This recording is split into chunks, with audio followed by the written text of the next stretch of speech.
Hello everyone, class 12 students especially. So, अस्ति मैले यो The Eyes Have It by Ruskin Bond को जुन चाहिँ स्टोरी नेपालीमा जुन चाहिँ पढेको थिए त्यसलाई आज अलिकति यसको ब्रिफ एक्सप्लेनेसन छ. सो त्यसमा जस्तो लेखिएको थियो त्यस्तो ट्रान्सलेट भएको कारणले गर्दाखेरि त्यो त्यसरी पढिएको थियो अनि एक्सप्लेनेसन कम्ती भएको थियो. अनि सम अफ द स्टुडेन्ट्स कतिले त बुझ्यो पनि होला यसलाई, तर म आज यसलाई अलिकति बुझाउन चाहन्छु. A brief explanation of the story The Eyes Have It by Ruskin Bond.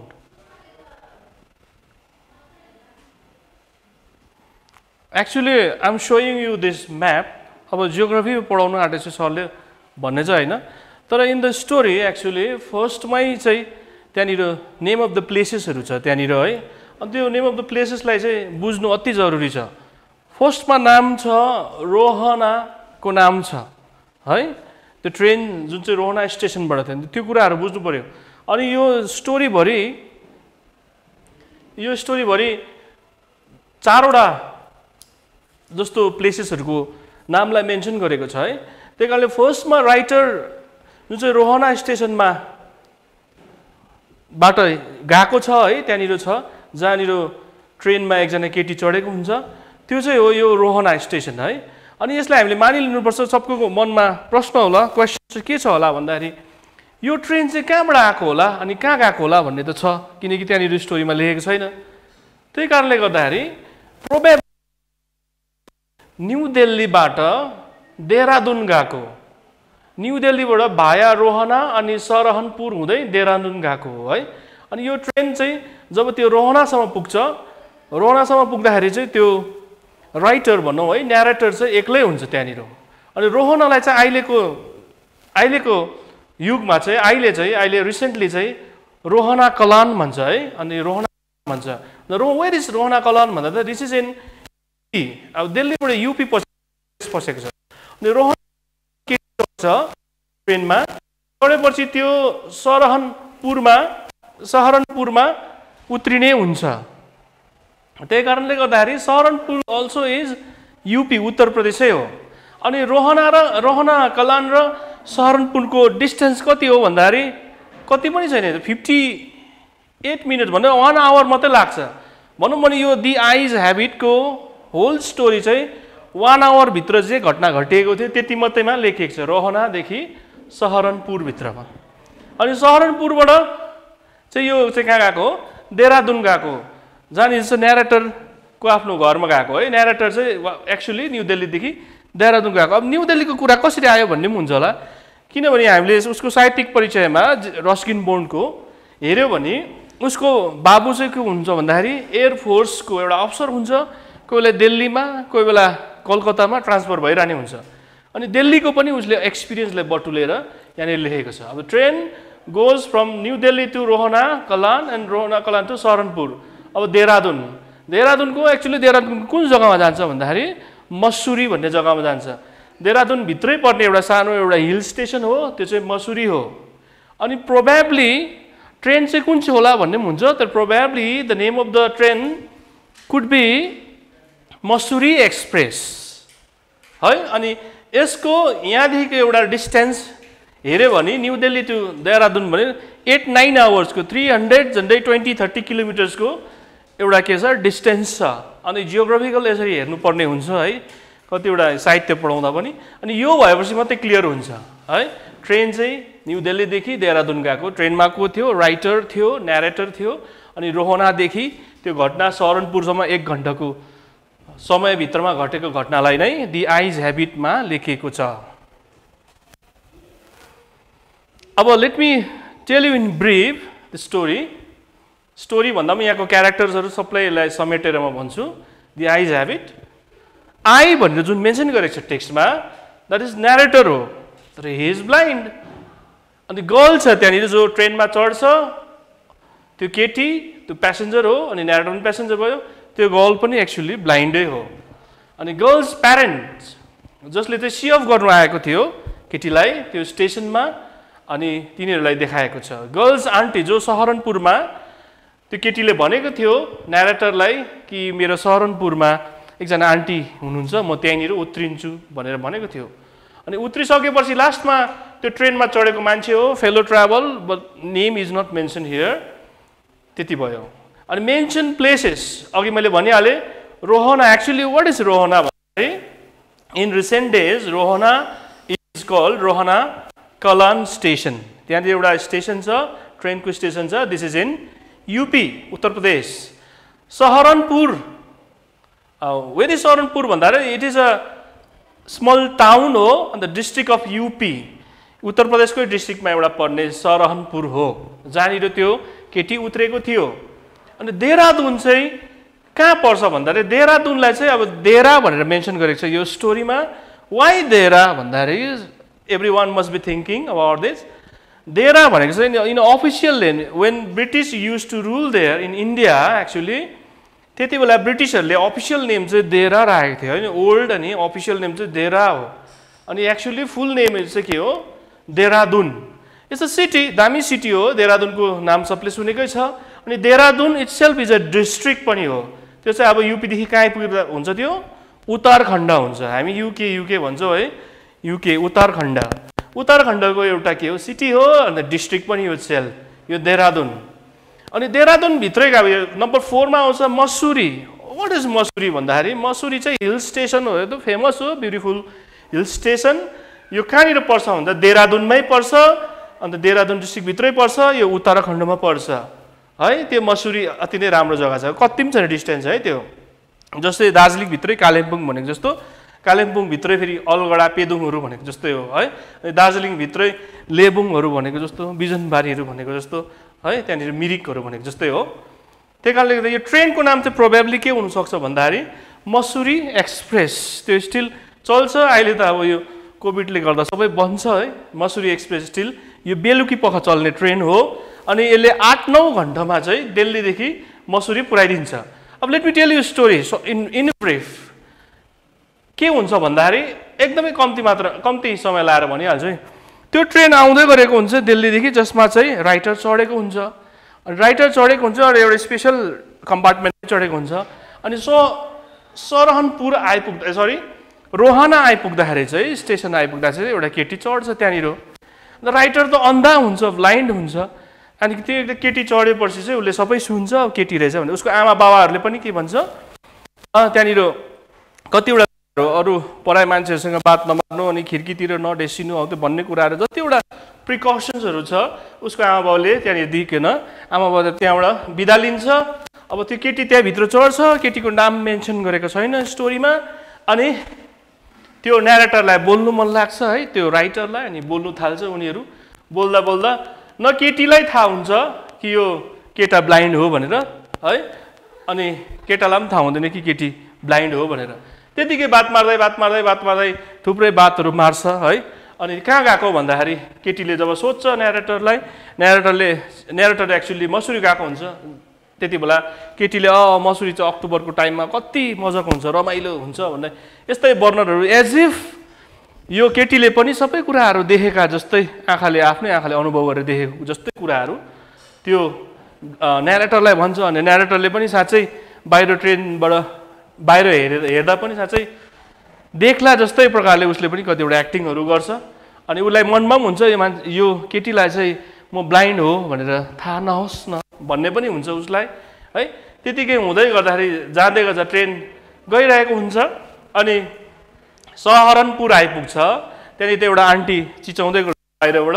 सायद प्रोबेबली नै उसले न्यारेटरले के सोच्छ, यो चाहिँ अब यो केटीकै आन्टी होला भनेर सोध्छन्। त्यहाँनिर एउटा फर्मिडेबल क्रिएचर भनेर लेखेको छ, त्यो इक्जाममा आउन सक्छ। Who is formidable creature, what is formidable creature. यो त फियरफुल, अलिकति डरलाग्दो, खतरा भनेको नि है, जो स्ट्रिक्टहरू हुन्छ आन्टीहरू त्यस्तो हो। त्यो प्रकारले आन्सर लेख्नु सक्छ। त्यो प्रायः इक्जाम्समा रिपिट भइरहेको हुन्छ। एनिवेज सहारनपुरमा जब केटी उत्रिन्छ त्यहाँनिर है, त्यति बेला उसले थुप्रै त्यहाँनिर वर्णनहरू गरेको छ। उसलाई बोल्नु मन लागेको, छेउबाट उसको के भन्नु टेन्टलाइजिङ भन्ने वर्डहरू लेखेको छ है। त्यहाँनिर त्यो टेन्टलाइजिङ भएको, अनि एकदमै मोहित बनेको केटा चाहिँ, किनकि यो उसलाई गर्ल्सलाई, यो केटीलाई चाहिँ यो केटाले अथवा न्यारेटरले देखेको जत्तिकै यहाँनिर एक्टहरू गरेको पाउँछ हामीले। त्यस पश्चात चाहिँ फेरि ट्रेन चल्छ, बिस्तारै चल्न थाल्छ, केटी शरणपुरमै उत्रिन्छ, त्यहाँदेखि उसलाई लाग्छ अब संसार अँधेरो भएको जस्तो लाग्छ, सुनसान अल्छी लाग्दो हुन्छ। अन्त अर्को अचानक एउटा फेलो ट्राभल भकभकिँदै एक्सक्युज मी सरी भन्दै पस्छ, अनि त्यो त्यही कम्पार्टमेन्टमा पसेपछि चाहिँ अब यो न्यारेटरले अब यही मान्छेसँग बोल्नुपर्ने रहेछ म भनेर कुराहरू एक दुईवटा बात मार्छ। त्यहाँदेखि फेलो अर्को ट्राभलरले कुनै एउटा अर्को यात्रीले जसको नाम मेन्सन छैन त्यसले के भन्छ भन्दाखेरि ओ सरी ल, म त अघि भर्खर यो ट्रेनको डिब्बाबाट झर्दै गरेको केटी जस्तो एट्र्याक्टिभ त छुइनँ, राम्रो पनि छुइनँ है, म त एउटा सिम्पल खालको मान्छे भन्दाखेरि चाहिँ फेरि त्यो न्यारेटरले त्यहाँदेखि सोध्छ, न्यारेटरले के सोध्छ भन्दाखेरि साँच्चै उसको केस कस्तो थियो, लामो थियो कि चुल्ठो पारेको थियो कि छोटो थियो कि के थियो भनेर सोध्छ। किनभने न्यारेटरले पहिला सोध्नु सकेको हुँदैन, उसले गेस मात्रै गरेको हुन्छ, यो उसको कस्तो छ होला, केस कस्तो छ होला भन्ने उसको चप्पलको आवाज मात्रै याद गरेको हुन्छ है, न त अनुहारै देखेको हुन्छ, किनकि ब्लाइन्ड त हुन्छ होइन। त्यही कारणले बरु जब यो फेलो ट्राभल चढ्छ त्यहाँदेखि उसलाई सोध्छ साँच्चै त्यो केटी कस्तो थियो, कस्तो राम्री थियो कि कस्तो थियो, अति नै राम्री थियो भन्छ ट्राभलरले, ऊ त अति नै राम्री थियो नि, तर उसको मैले केसहरू चाहिँ याद गरेँ न, चुल्ठो पारेको थिएँ कि लामो छोडेको थिएँ कि, तर मैले आँखा चाहिँ याद गरेँ, आँखा अति राम्रो एकदमै मजाको आँखा थियो। कस्तो अचम्मै मान्छे राइटर पनि न्यारेटर पनि। अनि आँखाको वर्णन चाहिँ त्यो फेलो अर्को ट्राभलले गरिदिन्छ, आँखा एकदमै राम्रो थियो, तर के गर्नु साथी, के भयो भन त भन्दाखेरि त्यो आँखाको कुनै कामै थिएन, त्यो केटी त के थियो फुल ब्लाइन्डै थियो भन्दाखेरि चाहिँ न्यारेटर ब्लाइन्ड मान्छे है, उसलाई थाहा हुँदैन, त्यति बेला लास्टमा आइसकेर यो फेलो ट्राभलले भनिदिँदा अब थाहा हुन्छ that she was also totally blind. Now I am going to teach you on killing a tree, written by Gib Patel, born in 18th August 1940, Mumbai. The general introduction of Gib Patel, let me read it out. Gib Patel, born 1940, is 80 years old, is a practicing physician who lives in Mumbai. He writes poetry, has translated the medieval Gujarati poet Okho, and is an artist and playwright. In a conversation with poet Arundhati Subramaniam, he acknowledges, "My way of knowing something is by writing or painting. This gives me a sense of having made it on my own." Gib Patel writes what may be considered clear conversational poetry, very much in the style of Philip Larkin, 1922-1985, the British poet who wrote some of his finest poetry in the 50s and the 60s. Patel's poetry is marked by keen observation and irony, and conveys the sense of the ordinary. Every year, Patel conducts a poetry workshop for students of the Rishi Valley. यहाँ Gibb Patel 1940 मा जन्मेको छ अनि ऊ एउटा physician पनि हो मुम्बईमा, अनि उसले कविताहरू पनि लेख्छ, अनुवादहरू पनि गर्छ। यो गुजराती पोएम ओखोको कवितालाई ट्रान्सलेट पनि गरेका छन्, अनि एउटा एक्टर आर्टिस्ट पनि हुन्, अनि प्ले राइट पनि हुन्। अनि उहाँको लेखाइहरू सम्बन्धी हेर्दाखेरि उसका लेखाइहरू कन्भर्सेसनल अनि सिम्पल कुरा अनि साधारण कुराहरूलाई समेटेर लेखेका हुन्छन्। उनी वास्तवमा हो भने पेन्टिङ गर्ने पेन्टर पनि हुनुहुन्छ। अनि इन दिस रिगार्ड अरुन्धती सुब्रमण्यमले पनि यही भनेका छन् उसको सन्दर्भमा। उनी पनि एक पोएट हुन्। अनि के भनेका छन् भने knowing something is by writing or painting. के कुरा जान्नु हो भने चाहिँ लेखेर अनि यसलाई पेन्ट गरेर पनि गर्न सकिन्छ भनेर भनेका छन्। अनि गिब पटेलले यस्तै कुराहरू कन्भर्सेसनल एज अ कलेक्युअल कुराहरू चाहिँ आफ्नो कवितामा लेख्दथे। अनि त्यो लेख्ने तरिका चाहिँ फिलिप लार्किङका जस्ता हुन्थे, जो ब्रिटिस पोएट हुन्, जो अति नै फेमस 50s अनि 60sहरूमा। अनि पटेलको कविताको पोएट्रीको विशेष अब्जर्भेसनमा केमा हुन्थ्यो भन्दाखेरि साधारण साधारण कुराहरूमा हुन्थ्यो, जहाँबाट उनीले आइरोनिकल कुराहरूलाई निकाल्थे अनि यी कुराहरूलाई नै आज उसले साधारण कुरालाई नै कन्भर्ट गरेर अति विषयवस्तु बनाउँथे। अनि ऋषि भ्याली भन्ने यो आन्ध्र प्रदेशमा पर्छ। यो ऋषि भ्यालीको किन वर्णन गरेको छ भन्दा ऋषि भ्याली भन्ने एउटा स्कुल छ, आइसिएससी स्कुल। यहाँ आएर चाहिँ उसले एभ्री इयर चाहिँ एउटा वर्कसप, पोएट्री वर्कसप गर्ने गर्छन् भनेर लेखिएको छ। His writing style. G. Patel is popularly known as the poet of the body. He is deeply conscious of the weakness of the body, is exposure to pain, disease, decay and death, and its remarkable resilience also. Human pain, agony, torture, misery, suffering, destruction are his prominent themes.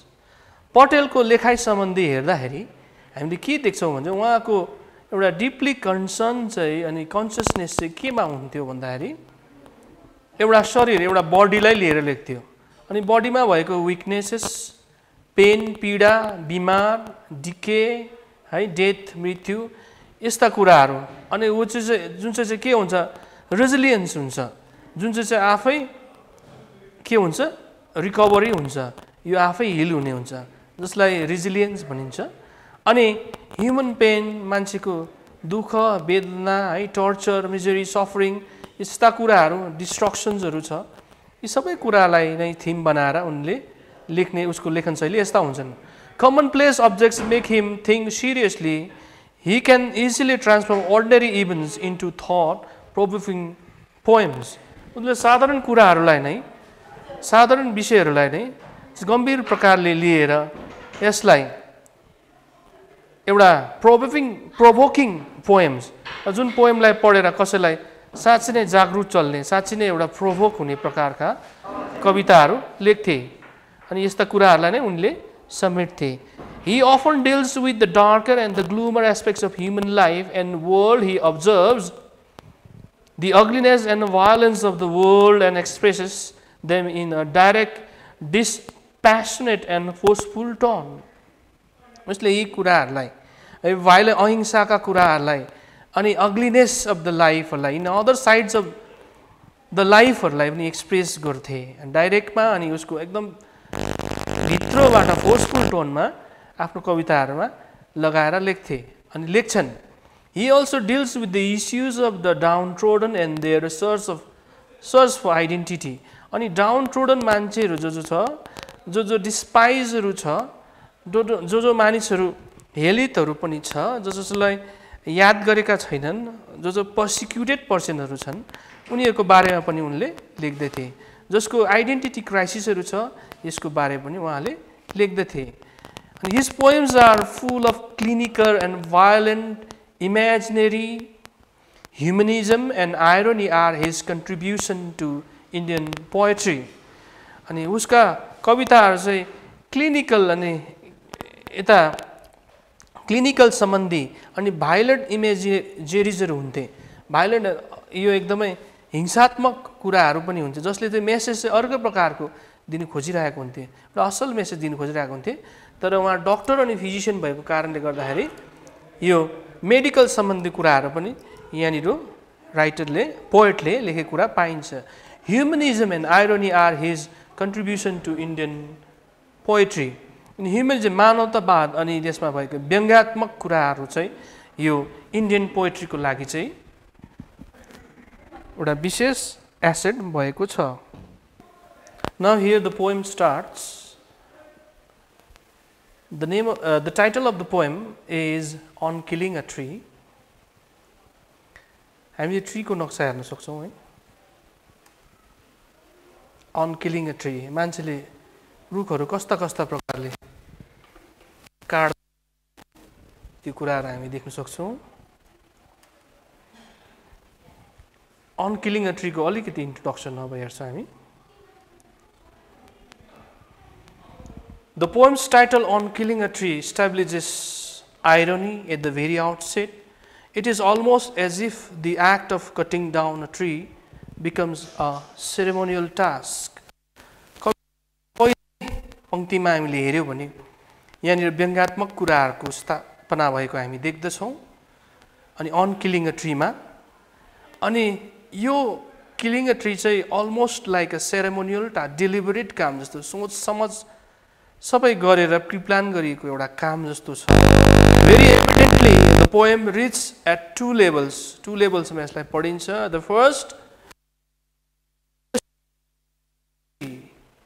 फर्स्टमा चाहिँ हो यो एउटा fearful र deadly प्रकारले यो रुखको कटाइ. The second perversity and the tragedy of the action. सेकेन्डमा हेऱ्यो भने चाहिँ के हो भन्दाखेरि यो पनि एउटा कुनै कुरा डिस्ट्रक्सन गरेको तर जानिकन पर्भर्स प्रकारले पर्भर्सिटी भनेर यहाँ छ अनि which brings the tragedy of the action. That man should systematically destroy the environment. People are destroying the environment systematically and deliberately and purposely. The poet invokes the lyricism in nature's resilience in the first two stanzas. And poetले के कुरालाई यहाँनिर बताएको छ दर्शाएको छ भन्दाखेरि दुईवटा स्ट्यान्जाजहरुमा नेचरले है यो ट्रीजहरुले यो आफै के गर्ने आफूलाई रिकभर गर्ने कुनै वुन्ड हुन्छ कुनै घातक चोट लाग्छ त्यसपछि फेरि आफै हिल हुन्छ. दैट इज कॉल्ड मैले अघि भनिहाले रेजिलियन्स. फर्स्ट स्ट्यान्जामा in the image of a feeding tree and healing tree. यसको अलिकति डेफिनेसन यही लेख्दै हालेको छ. Feeding tree and healing tree itself. That is called resilience. The following two stanzas create a sense of hunting in the methodical analysis of the execution of a tree. Now, अरु स्ट्यान्जाहरु चाहिँ sense of hunting अब methodical प्रकारले त्यो ट्रीहरुलाई के गर्दै गरेको तोड्दै गरेको अनि काट्दै गरेको प्रोसेसहरुलाई पनि यहाँनिर देखाएको छ. The poet writes in free verse. पोएटले चाहिँ अब यहाँ फ्री वर्समा लेखेको छ. Through final detail, brilliant image, logical sequence, and conversational ease, the poet brings form and meaning of his poem. The final stage मा आएर चाहिँ अति बुद्धि पुऱ्याएर ब्रिलियन्टली लजिकल प्रकारले है अनि कन्भर्सेसनल सरल प्रकारले टाइपको बनाएर कविले यहाँनिर कविताको अर्थ बुझाउन चाहेका छन्. On Killing a Tree by Gibb Patel. यसमा मेन सोर्सहरु अलिकति जेनरल इन्फर्मेसन के छ भन्दाखेरि सोर्स अफ द पोएम चाहिँ के हो the collection of poems published by Nissim Ezekiel and Indian Jewish in 1966. यो पोएम चाहिँ कसरी सन्दर्भमा चाहिँ यो पटेलले लेखेको तर यो चाहिँ collection of by Nissim Ezekiel. Nissim Ezekiel पनि एउटा veteran poet थियो. He was an Indian Jewish poet. अब उनी अहिले त भएका छन् 1966 मा यो पब्लिश भएको थियो है. He is also मैले भनिहाले Indian veteran poet हो तर English poet हो. English language मा. And type of the poem चाहिँ के हो भन्दा ironical lyric हो सरी. अन्त जसले पनि भन्छ आइरोनिकल जसले बुझ्दैन भने यो चाहिँ एउटा व्यङ्ग्यात्मक कुरालाई के भनिन्छ आइरोनिकल भनिन्छ जसले कुनै टेक्स्टले के भन्नु खोजेको हुन्छ तर यसको मेसेज चाहिँ आइरोनिकल्ली त्यहाँ छिपेर that is called ironical. Theme of the poem theme चाहिँ के छ भन्दा modern man's cruelty towards nature in general. मानिसहरूको क्रुएल्टी क्रूरतापन है नेचर प्रकृतिप्रति चाहिँ अब सर्वसाधारणमा हेर्यो भने सबैको छ त्यो क्रुएल्टी देख्छौ भने अर्कोपट्टि and the murderous destruction of a tree in particular. अनि मान्छेको क्रूरता सँगसँगै यहाँनिर मार्ने मर्डर प्रकारको हत्या गर्ने है यो ट्रीको हत्या गर्ने चाहिँ पर्टिकुलरमा हामी देख्न सक्छौँ. यहाँ पर्टिकुलर इन्डिभिजुअली मान्छेले रुखपातलाई नष्ट भ्रष्ट गरेको कारणले गर्दाखेरि यो कुरालाई हामी देख्न सक्छौँ. राइम स्किम चाहिँ के छ भने यो फ्री वर्समा लेखिएको छ. अब next you can see the picture. The tree is being cut down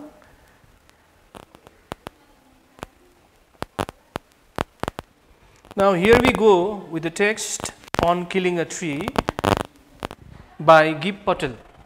Now here we go with the poem, the text, and I have tried to translate this poem in Nepali. Maybe यसको के स्पेलिङहरु भुल हुन सक्छ अनि यसको सेन्सहरु पनि कतिवटा भुल हुन सक्छ त्यसको लागि म पहिलाबाट माफी माग्न चाहन्छु फर्स्टमा चाहिँ के भन्दाखेरि यसको अलिकति इन्ट्रोडक्टरी कसरी सुरु गर्न चाहन्छु भन्दाखेरि चाहिँ यो चाहिँ यस्तो प्रकारले लेखेको छ कि यो आइरोनी हो त्यो प्रकारले मानिलियौ कि यस्तो नि जस्तै एउटा मान्छे छ त्यो मान्छेले उसको साथीको सामान प्राय जस्तो चलाइरहन्छ एक दिन त्यो मान्छेले राम्रो चीज ल्याउँछ अरे त्यहाँदेखि त्यो साथीलाई त जहिले पनि चाहिरहेको हुन्छ कसो साथी त्यस्तो हुन्छ नि जहिले पनि केही जे कुरा पनि त्यो उसलाई दिनै पर्ने हुन्छ नि हैन दिनै पर्ने हुन्छ अनि एक दिन चाहिँ एउटा त्यो मान्छेले चाहिँ के ल्याएछ भन्दा एउटा राम्रो सामान ल्याएछ अरे अनि त्यो दिन पनि त्यो साथीलाई के थियो त्यो सामान चाहिएन अरे सबै साथीको सामान चलाइरहने हुन्छ नि अनि त्यति बेला चाहिँ त्यो साथीलाई चाहिँ भयंकर रिस उठिरहेछ दामी सामान ब्रान्ड सामान लिएर आएछ फेरि अर्को साथीले माग्दिँदैछ है त्यो मान्छेको सामान त्यति बेला चाहिँ त्यो मान्छेले के भन्छ भन्दाखेरि अब त्यतिले चाहिँ उसले आइरोनी प्रकारले भन्नु सक्छ नि लु अब यो पनि लैजा त्यो पनि लैजा अब यो छ त्यो पनि लैजा यो मोबाइल पनि लैजा यो घरमा ल्यापटप छ त्यो पनि लैजा टिभी पनि लैजा मेरो अर्को ज्याकेट छ लेदरको ज्याकेट त्यो पनि लैजा जुत्ता पनि नयाँ किन्दै त्यो पनि लैजा सबै लैजा भन्दाखेरि चाहिँ के अर्थ बुझिन्छ भन्दाखेरि अर्को साथीले के बुझ्छ होला लानै पर्ने रहेछ भनेर त बुझ्दैन फेरि के बुझ्छ भन्दाखेरि कि ए साथी चाहिँ अब के भन्छ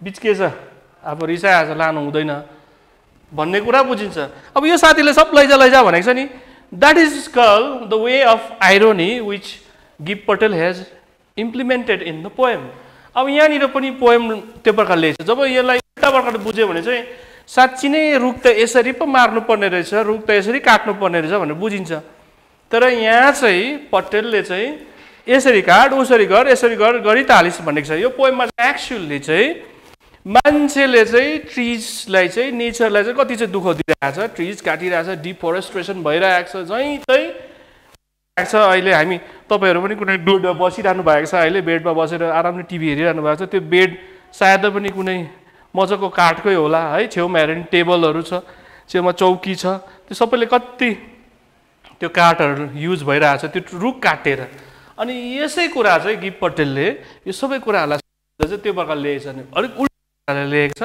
यसलाई बुझ्नुमा छ है ल let me start It takes much time to kill a tree. Not a simple jab of the knife will do it. It has grown, slowly consuming the earth, rising out of it, feeding upon its crust, absorbing years of sunlight, air, water, and out of its leprosite sprouting leaves. Text पढे अब नेपालीमा I've just tried यो सही सक्छ सक्दैन है तर but I believe यो 95% चाहिँ करेक्टै छ सो स्टुडेन्ट्सको लागि त्यो इनफ हुन सक्छ अब नेपाली प्रकारले पढ्नु पर्यो है यो नेपाली कविता यसरी पढ्यो भने बुझिहाल्छ अब यो यस्तो कम्प्लिकेसन टेक्स्ट छ जुन चाहिँ पोएम छ त्यो नेपालीमा पढ्दाखेरि बुझिहाल्छ है नानीले लाग्छ समय धेरै नै एक वृक्षलाई मार्नलाई हुँदैन नि हौ जाबो छुरीको त्यो हनाइले हुर्केको छ बिस्तारै यो धरतीलाई उपभोग गर्दै बढेको छ यो यहीबाट खुवाइएको छ यसकै सतहमाथि चुस्दै ती सूर्यको किरणलाई वायुलाई अनि जललाई अनि अंकुराउँदछन् ती पत्ताहरू त्यही कोडी रूपी बोक्राहरूबाट अनि यो इंग्लिशको टिचर त के भयो नेपाली कविता पढाउन थाल्यो भन्नुहुन्छ होला है तर समटाइम्स वी नीड इट किनभने हामी प्राय नेपालीमा सोच्छौं नेपालीमा हामीलाई अनुवाद चाहिएको छ अनि that's what I am doing okay hope you will like it अब म विस्तृत रूपमा यसलाई एक्सप्लेन पनि गर्छु it takes much time to kill a tree it's not a simple jab of the knife हुनु पनि एउटा कुनै मान्छेलाई भन्नु एउटा केटालाई ओ यो रुख काटेर आउ त भने छिप्पेको रुख काटेर आउ त भने सक्छ सक्दैन अब मलाई जा भनेर काटेर आयो भने सक्दिन म एक दुईवटा चोट लगाएर आउनुपर्छ ढाल्न सक्दिन है साह्रो पर्छ मलाई अनि यही कारणले पोएटले भन्छ यहाँनिर लाग्छ धेरै नै समय है एक वृक्षलाई मार्नलाई एउटा ट्रीलाई मार्नुको लागि चाहिँ धेरै टाइम लाग्छ अनि not a simple jab of the knife, यो कुनै एउटा जाबो छुरीको त्यो हनाइले होइन। ज्याप भनेको चाहिँ जाबो होइन है, जाबो भनेको चाहिँ तुच्छ भनेको, सिम्पललाई चाहिँ मैले जाबोमा मैले के गर्दैछु, ट्रान्सलेट गरेको छु। अनि के भनेको छ यो, त्यो ज्याप भनेको चाहिँ मिनिङ चाहिँ एक्चुअली के हो, हनाइ हो, एउटा एकदम झट्का हो। तर ज्याप भनेको जाबो होइन, सिम्पल चाहिँ ज्याप हो, जाबो है। अनि हुँदैन नि हो जाबो छुरी, त्यो छुरीले चाहिँ सिम्पल प्रकारले हानेर चाहिँ हुँदैन भनेर पोइटले भनेको छ। अनि it has grown slowly consuming the earth rising out of it free, अनि हुर्केको छ यो बिस्तारै धरतीलाई उपभोग गर्दै। हुनु एउटा ट्री है, एउटा मोटामोटी म्याच्युर ट्री मोर देन 10 वर्षदेखि के हुन्छ, 10 वर्ष 15 वर्षकै रुखहरू नै एउटा एकदम म्याच्युर हुन्छ है। 2-3 वर्ष 5 वर्षको त सानसानै हुन्छ। 10 भन्दा ज्यादै छिप्पेको रुखहरूमा त जसलाई पक्का ट्री पनि भन्नु सक्छौँ। अनि त्यो ट्री चाहिँ त्यसै त्यो ट्री चाहिँ के भएको हुँदैन, त्यहाँनिर मजबुत भएर बसेको हुँदैन। यसले त के गरेको हुन्छ भन्दाखेरि धरतीको यो अर्थको के छ, अर्थमा भएको जति मिनरल्सहरू छ, के छ, पानीहरू छ, अर्थले के दिनु सक्छ, त्यो ट्रीलाई, जरालाई त्यो उपभोग गर्दै कन्ज्युमिङ गर्दै गर्दै पो बढेको हुन्छ त है, बढेको हुन्छ त, यहीँबाट खुवाइएको हुन्छ, फिडिङ भएको हुन्छ। अनि त्यसको त्यो क्रस्ट छ, त्यो क्रस्ट चाहिँ सतह लेख्दैछु, एक्चुअली क्रस्ट चाहिँ लेयर हो है अर्थको, त्यो लेयर माथि हुन्छ जसले को घामको किरणलाई, घामको त्यो तापमान कति हुन्छ। अब यो पटेल त बसेको मुम्बईको मान्छे हो, मुम्बईमा त झन्डै 48-30 त अब भइरहने नै हुन्छ, युजल्ली भइरहन्छ है। अहिले यो समयमै होला 30-35 पुगिसक्यो होला, हौ त्यस्तो टेम्परेचरलाई उसले फिल गरेको मान्छे हो। त्यही कारणले जुन चाहिँ हामीले त 40, 45, 50 फिल पनि गर्न सक्दैनौँ है, त्यो टेम्परेचरलाई पनि त रुखले के गरेको हुन्छ, सबै सहेको हुन्छ। अनि मैले चुस्दै भनेर लेख्छु, कति उचित छ छैन त जस्ट लेखिदिएको छु। ती सूर्यको किरणलाई, अनि वायुलाई, हावाको बतासलाई पनि सहेको हुन्छ त्यो ट्रीले। अनि जललाई पनि, पानी भनेर वाटर मात्रै लिएछ, त्यो कम्ती वाटर होइन। तर यो सबै यदि त्यो रुख 15 वर्षको रुख हो भने 15वटा मनसुन्सहरूलाई, जहाँ मनसुन्सहरू चलेको हुन्छ, त्यो हावा हुन्डी, समटाइम्स साइक्लोन पनि हुन्छ। बम्बईमा कतिवटा कोस्टल रिजन्सहरू पनि छन् जहाँनिर के चल्छ, हावा साइक्लोन्सहरू पनि चल्छ। त्यस्ता कुराहरूलाई पनि सधैँ हुर्केको रुख हो यो। त्यो रुखलाई थोरै सानो छुरीले एक ज्याप गर्दाखेरि मर्छ र भन्ने चाहिँ पोएटको भनाइ हो। अनि गरे तापनि के हुन्छ भन्दा years of sunlight air water about and out of its leprous sprouting leaves, अनि अङ्कुराउँदछन्, मैले अङ्कुराउँदछन् लेखेको छु। स्प्राउटिङ भनेको चाहिँ अङ्कुराउनै हो, फेरि नयाँ पाउला पलाउनु हो है। ती पत्ताहरू भन्छ कहाँबाट भन्दाखेरि त्यो कोडी रूपी बोक्राहरूबाट। अनि मैले यहाँ लेख्छु नम्बर सी, मिनिङ सबैको लेखिदिएको छु है। यो कोडी रूपी लेप्रोसाइट भनेको के हो भनेर सबै सोच्छ होला।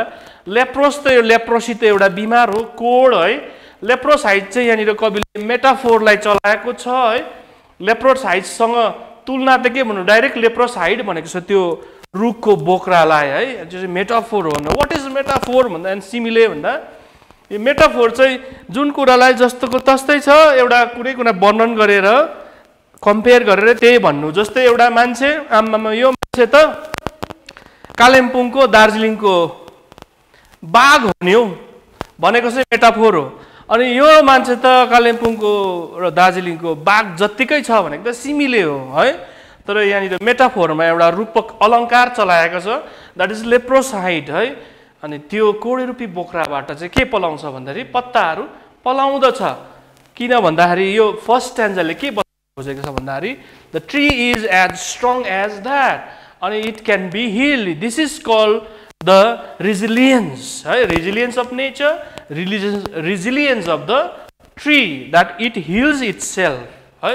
Meaning, let me tell you meaning. Jab भनेको अ सडन रफ ब्लो है, झट्का। क्रस्ट भनेको the outer layer of the earth. Leprous hide, discoloured look of the tree's bark comparing with leprosy disease skin. अनि डी को स्प्राउटिङ भनेको छ beginning to grow. अनि यो प्रकारले यो फर्स्टको स्ट्यान्जा सकिन्छ। Next, this is the scene, this is the picture of sprouting. यो एउटा छ लेप्रोसाइट भएको, यहाँ बोक्रा माया लाग्दो रुख छ, यसलाई काटेर ठुटै पारेको छ। अनि त्यहाँबाट बिस्तारै यो रेजिलियन्स भएर अनि यो sprouting leaves. यहाँनिर देख्न सक्छौँ. Second stanza. So hack and chop, but this alone won't do it. Not so much pain will do it. The bleeding bark will heal, and from close to the ground will rise curled green twigs, miniature boughs, which if unchecked will expand again to former size. Let me tell you in Nepali. यसैले काट न अनि टुक्रा टुक्रा गर न, तर त्यतिले मात्र हुँदैन, हुँदैन पीडा धेरै त्यसले यसलाई पार्दछन् निको त्यही चुहेको चोपले, अनि पलाउने छन् मुना र ससाना पाउलाहरू छोडेका ती फेदहरूबाट. फैलिन्छ यो पूर्ण आकार लिई अर्को फेरि आकार लिई भनेको नगरे वास्ता यदि. वर्ड मिनिङ ब्लिडिङ बार्क भनेको condition of the tree which flowing of a sap a liquid. यो ब्लिडिङ बार्कमा जुन चाहिँ छ, जुन चाहिँ लिक्विड फ्लो हुने हुन्छ, that is called bleeding bark. Curl green twigs भनेको small branches in curve shapes, कार्लाङ कुलिङ परेको सेप्स भएको सानसानो पाउला हाँगाबिगाहरू. मिनिएचर बाउस भनेको very small branches. We should pronounce it boughs है. यो चाहिँ बाउस प्लुरलमा लेखेको छ, एक्चुअली बाउ मात्रै हो. कतिले बग्स भन्छ. युट्युबमा 10 वटा यसको भिडियो हेरियो है, त्यसमा प्रोनाउन्स गरिरहेको थियो. मैले क्रिटिसाइज गरेको होइन, तर बग्स भन्दै थियो है. बग्सको मिनिङ अर्को हो, यो बाउ हो नि प्लुरलमा लेख्दा बाउज भएको. The meaning very small branches, former size, earlier size, पहिलाको साइज. अब लेट मी एक्सप्लेन. अघि पढिहालेँ. अनि सो ह्याक एन्ड चप. अब यो सो ह्याक एन्ड चप कसैले हामीलाई भन्यो नि, so go and bring it भन्यो नि के बुझ्नुहुन्छ भन्दा जाऊ ल्याऊ भनेर बुझ्छ नि. यो अर्डर जस्तो छ पोएटले भनेको. कतिले यसलाई उल्टा पनि एक्सप्लेन गरिरहेको छ, काटिन्छ यसलाई, मार्छ काट्छ भनिरहेको हुन्छ. तर यसको सही चाहिँ हुन्छ कि यसैले सो काट न अनि टुक्रा टुक्रा गर न. ह्याक भनेको काट्नु अनि चप भनेको टुक्रा टुक्रा गर्नु, चपस्टिक भन्छन् है. तर नि त्यो काट्दा र टुक्रा टुक्रा गर्दा त्यतिले केही हुँदैन भनेर पोएटले भन्छ. पीडा त्यसले यसलाई पार्दैन अरे. अनि आफै यो रेजिलियन्स भने अघि आफै निको भएको चुहेको चोपले, त्यो ब्लिडिङ बार्कले will heal from close to the ground. यसले आफै हिल गर्छ. अनि के हुन्छ भने पलाउने छन् मुना अनि ससाना पाउला, सानसानो ग्रिन ट्विग्सहरू.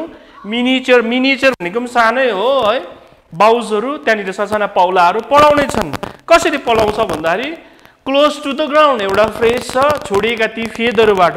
रुखको फेदहरूबाट हामीले देख्छौँ है, जङ्गलहरूतिर हाम्रै वरिपरि पनि सानसानो हरियो हरियो पाउलाहरू मजाको पलाइरहेको हुन्छ, एकदमै रहरै लाग्दो खालको है.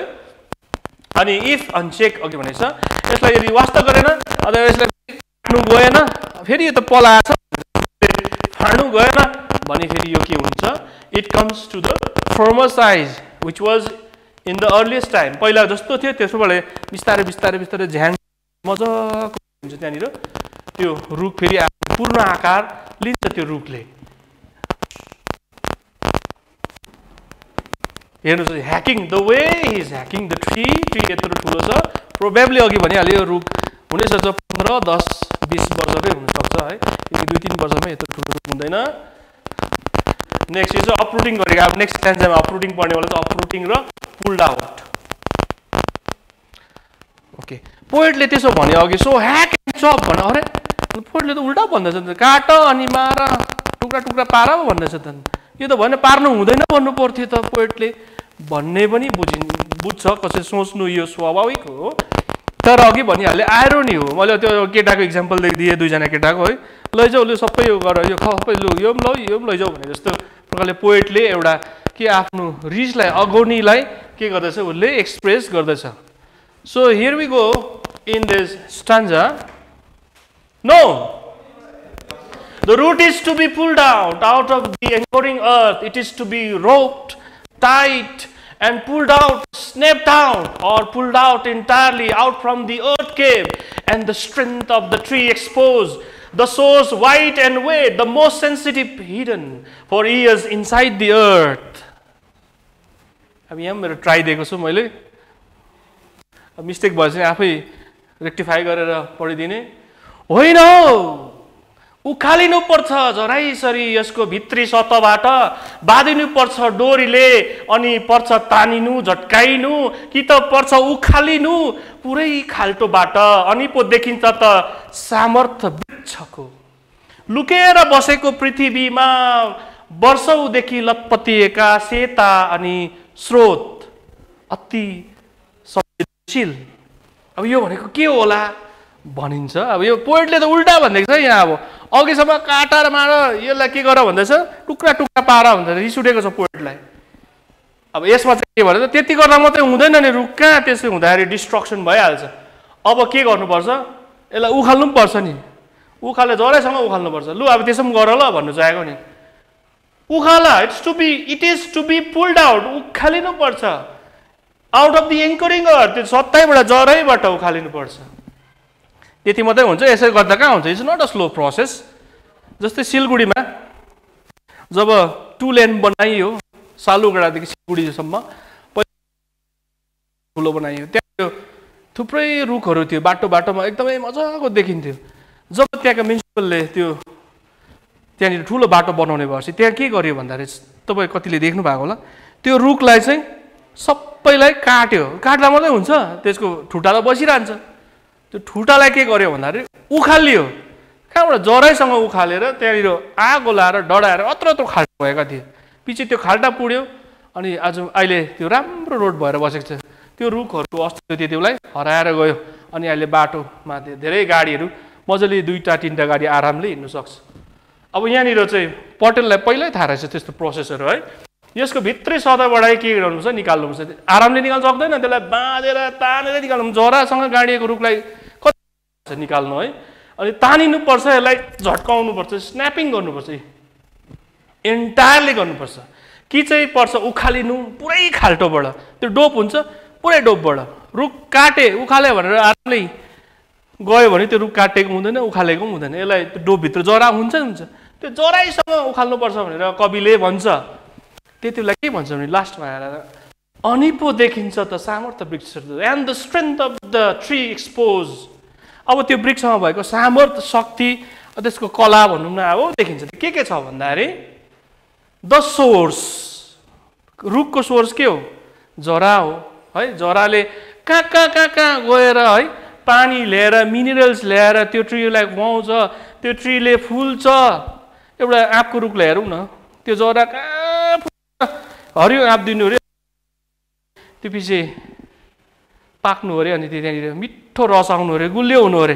त्यो जराले लिएर आयो, कहाँबाट लिएर आएको, त्यो जराले कहाँ खोज्यो है त्यस्तो मिठो मिठो रसहरू। अब त्यो प्रकारले आँपको विभिन्न प्रकारको रुखहरू पनि छ है। त्यही प्रकारले त्यसलाई हामीले अलिकति ध्यान दिउँ। त्यो जरा, अनि वाइट एन्ड वेट, त्यो जराको कलर कस्तो हुन्छ, वाइट कलर, वर्षौँदेखि बसेको त हुन्छ। एउटा छिप्पेको रुख अघि भनिहालेँ मैले, नभनेको पनि 10-15 भन्दा ज्यादै हुन्छ है। त्यसलाई चाहिँ मच्योर एउटा ट्री बनिन्छ। त्यसको जरा जब उखालिन्छ बिचरा कस्तो भएको हुन्छ, सेतो हुन्छ, अनि वेट लतपतिएर भनेर लेखेको छु मैले, वेटलाई सही हुन्छ या के हुन्छ, लतपतिएर बसेका हुन्छौँ, रुख भित्र बसेका हुन्छ, त्यो मोइस्टेड अब भिजेर बसेका हुन्छन् है। अन्त यस इनसाइड दि अर्थ, त्यो भित्र अर्थभित्र द मोस्ट सेन्सिटिभ, संवेदनशील हुन्छ त्यो जरा। हुनु जरा भन्ने के हो है, जरामा केही चोट पऱ्यो भने के हुन्छ, त्यसको मुख्य माथिको रुख नै के हुन्छ, सुक्छ। त्यही भएर जरा सानोदेखि नै जोगाउँदै राखेको हुन्छ। जरा एउटा धुप्पीको हामी कटिङ गरेर, आजकल धुप्पीको साह्रो चलन छ, धुप्पीलाई धेरैले कटिङ गरेर त्यसलाई बेचबिखान पनि गर्छ। पहिला त्यसको जरा आउनु सकेन भने, त्यो जरा आउनु सकेन भने त्यो रुख धुप्पी बढेर पनि जाँदैन।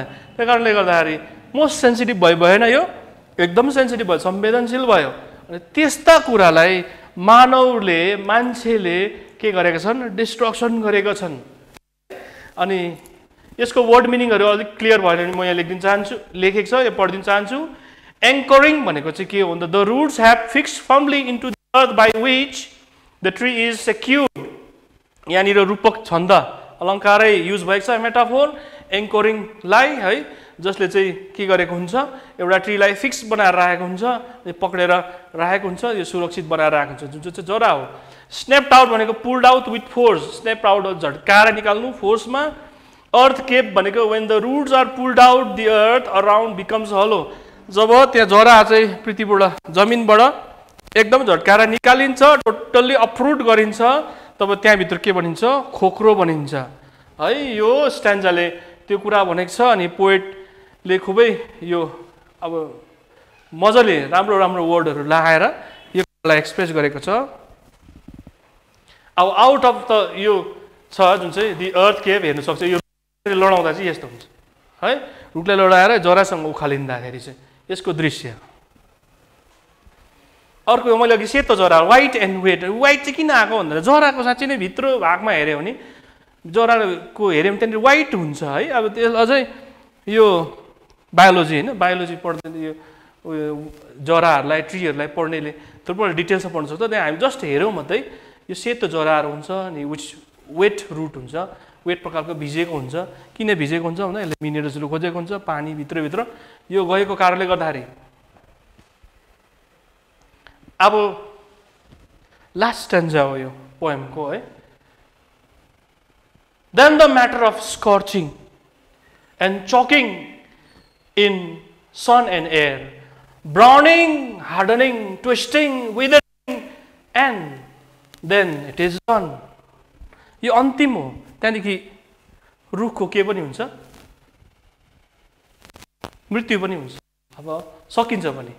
बाँकी रह्यो अब देन द म्याटर अफ के भन्दा तताउनु, मैले जस्तै वर्डहरू लगाएको छ यो तताउनु अनि निससाउनु।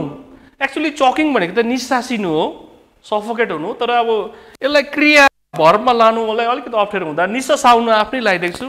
I don't know whether this is wrong or right, र पनि सेन्स छ यसमा। चकिङ सूर्यको तापमा अनि हावामा खैरो बनाइनु, कडा बनाइनु, बङ्गाइनु, सडाइनु अनि अन्त, यो सकिन्छ। के भनेको छ कविले भन्दा अब रह्यो नि, अब त्यति पनि गरिसक्यो होइन, रुखलाई के अरे जमिनबाट उखाडि पनि सक्यो, अब त्यतिको पनि रुख मर्दैन नि फेरि। सेल हो, सेल भनेको सेलै हो, त्यो फेरि पछि पौला आउँछ नि फेरि। तर के त्यसलाई के गर्दा मात्रै टोटल अट्टर डिस्ट्रक्सन हुन्छ भन्दाखेरि त्यसलाई तताइन्छ घाममा, निसाइन्छ, त्यसलाई सफोकेट गरिन्छ त्यसको जराहरूलाई। अब त्यसलाई टोटल ड्राई बनाइन्छ भनेको नि है। अनि सूर्यको तापमा अनि हावामा, सूर्यको अघि मैले भनिहालेँ कति कतिको टेम्परेचर हुन्छ है। हामीले पहाडवासीले पो यहाँको टेम्परेचरलाई आरामले लिइरहेको हुन्छ है। मधेसमा अनि प्लेन साइडहरूमा कतिको टेम्परेचर हुन्छ त्यो अब तपाईँहरूले हामीले याद गरेकै कुरा हो, थाहा भएकै कुरा हो। अनि यसलाई कसरी कस्तो बनाइन्छ त्यो टेम्परेचरले भने त्यो खैरो बन्छ, ब्राउन कलरको हुन्छ। त्यो रुख हेर्दै जाँदा ब्राउन कलरको हुन्छ। त्यो अब इमेजिन चाहिँ पहिला गर्नु पऱ्यो, त्यो चाहिँ जराबाट निकालेको छ, जरासँग उखाड अप्रुट गरिएको छ, खाल्टो भएको छ, त्यहाँदेखि निकालेको छ, अब त्यत्तिकै लडाइएको छ त्यो रुखलाई। अनि कडा भएर त्यति पानीले भेट्दा भेट्दा हावाले भेट्दा त्यो कडा भएको छ, अब लाइफलेस हुन आँटेको छ, सेल्सहरू पनि मर्नै आँटेको छ। बङ्गाइन्छ पनि, त्यसलाई ट्विस्ट पनि गरिन्छ, सडाइन्छ पनि, त्यत्तिकै विदरिङ गरिदिन्छ, त्यहाँनिर ड्राई डिके गरिदिन्छ। अनि देन इट इज डन, अन्तमा के हुन्छ, अन्त हुन्छ। वर्ड मिनिङ स्कचिङ, अब कस्तो स्कचिङ हिट रहेछ भन्छ नि हामीले, बर्निङ हिट भन्ने त्यो बेला लेखिदिएको छ यहाँनिर, पोइटले यो युज गरेको छ। Choking making unable to breathe, निसासिनु unable to breathe. Browning making brown by burning, जलाएरै के गर्नु यसलाई ब्राउन खैरो रङको बनाउनु। हार्डनिङ मेकिङ हार्ड, लाइफलेस, अझ लाइफलेस बनाउनु यसलाई, अनि हार्ड बनाउनु यसलाई। Twisting bending out from its original shape, original सेपबाट यसलाई के गर्नु, बङ्गाइनु। Withering decaying or drying of lifelessly, यसलाई लाइफलेसली के गरिदिनु, डिके गरिदिनु, विदर गरिदिनु, सक्नु अथवा यसलाई सडाइनु। जब रुख यस्तो हुन्छ रुखको के हुन्छ, अन्त हुन्छ। यसै कारणले गर्दा अघि हामीले हेऱ्यौँ यसको गिप पटेलको लेख्ने स्टाइलहरूमा त्यही थियो कि उसले आफ्नो अगुनी पेन हौ त्यो सबै कुराहरूलाई लिएर अनि भाइलेन्स साइडलाई लिएर चाहिँ फेरि अर्को नन भाइलेन्सको के दिनु खोजेको हुन्छ, उसले सन्देश दिनु खोजेको हुन्छ। This This is how the poem comes to an end. Next. अब यो स्कचिङ, चकिङ, ब्राउनिङ, हार्डनिङको इमेज कस्तो हुनसक्छ भन्दा यो हुनसक्छ। यो रुख हो, अब लडिरहेको छ है, कालो भइसकेको छ, यसको कलर अर्कै भइसकेको छ। एक्चुअलमा रुखले पनि अलाइभ हुँदा पनि मान्छेलाई के दिन्छ? अक्सिजन दिन्छ, मान्छेलाई सहायता गरिरहेको हुन्छ। तर डेड भएर पनि फेरि रुखले चाहिँ मान्छेलाई सहायता गर्छ भन्ने कुरा कसरी बुझ्न सक्छौँ भन्दाखेरि मान्छेले त्यो वुडनहरूलाई केमा पनि युज गर्छ। हामीले के गरिरहेछौँ अहिले हामी हेऱ्यौँ नि, तपाईँ हामी केमा बसिरहेको छौँ? चौकीमा बसिरहेको हुनसक्छौँ, बेडमा, फर्निचरहरू घरबाडी हुनसक्छ। त्यसले मरेर पनि, मृत्यु भएर पनि कसैलाई के गरिरहेको छ? मानवलाई, मान्छेलाई के गरिरहेको हुन्छ? सहायता गरिरहेको हुन्छ, सजाइरहेको हुन्छ घरलाई। नेक्स्ट। अब मोरल मेसेज पनि रहेछ यसमा है। मोरल मेसेज के छ भन्दाखेरि the poet presents the theme of violence to uphold the philosophy of non-violence. Violence को कुरालाई युज गरेर just upgrading and upholding the philosophy and the knowledge of the non-violence. अहिंसाको कुरालाई बताउनु खोजिरहेको छ। सिनभरि हेऱ्यो भने चाहिँ भाइलेन्सै भाइलेन्स छ, काटमार गरेको मात्रै छ, रुखको कस्तो बिजोग बनाएको छ। तर मेसेज चाहिँ के हो भन्दाखेरि नन भाइलेन्सको। किन भन्दाखेरि कि the writing style is irony, व्यङ्गात्मक छ।